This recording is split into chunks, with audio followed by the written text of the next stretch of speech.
La première vision de Joseph Smith, une réponse à une humble prière. De nombreuses églises prêchaient Jésus-Christ à l'endroit où vivait la famille de Joseph Smith. Elles enseignaient toutes des choses différentes à son sujet.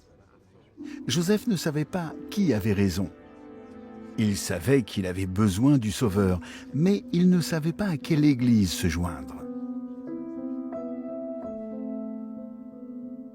Joseph y a longtemps réfléchi. Il voulait être pardonné de ses péchés. Il a fréquenté de nombreuses églises, mais il se sentait toujours perplexe. Un jour, Joseph a lu Jacques 1,5 dans la Bible. Il y est dit que si nous avons besoin de sagesse, nous pouvons la demander à Dieu. Joseph savait dans son cœur que c'était ce qu'il devait faire.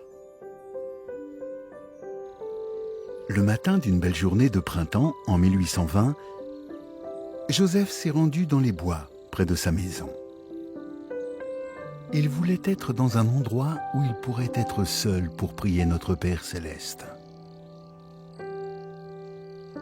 Joseph s'est agenouillé et a commencé à prier. À ce moment-là, il a senti une puissance maléfique le saisir. Il a senti des ténèbres tout autour de lui. Comme si quelqu'un essayait de l'empêcher de parler à Dieu. Joseph a alors utilisé toutes ses forces pour demander à Dieu de le sauver. Soudain, Joseph a vu une belle lumière brillante descendre du ciel. Les ténèbres ont disparu, remplacées par la paix. Dans la lumière, Joseph a vu notre Père céleste et Jésus-Christ debout dans les airs. Notre Père céleste a appelé Joseph par son nom. Puis il a montré Jésus du doigt et a dit « Celui-ci est mon fils bien-aimé, écoute-le ». Jésus a dit à Joseph que ses péchés étaient pardonnés. Joseph a demandé à Jésus à quelle église il devait se joindre. Jésus a dit qu'il ne devait se joindre à aucune. Jésus lui a dit que des vérités importantes concernant son évangile avaient été perdues. Et lui a dit qu'il allait envoyer des anges pour enseigner ces vérités à Joseph, pour les faire connaître au monde.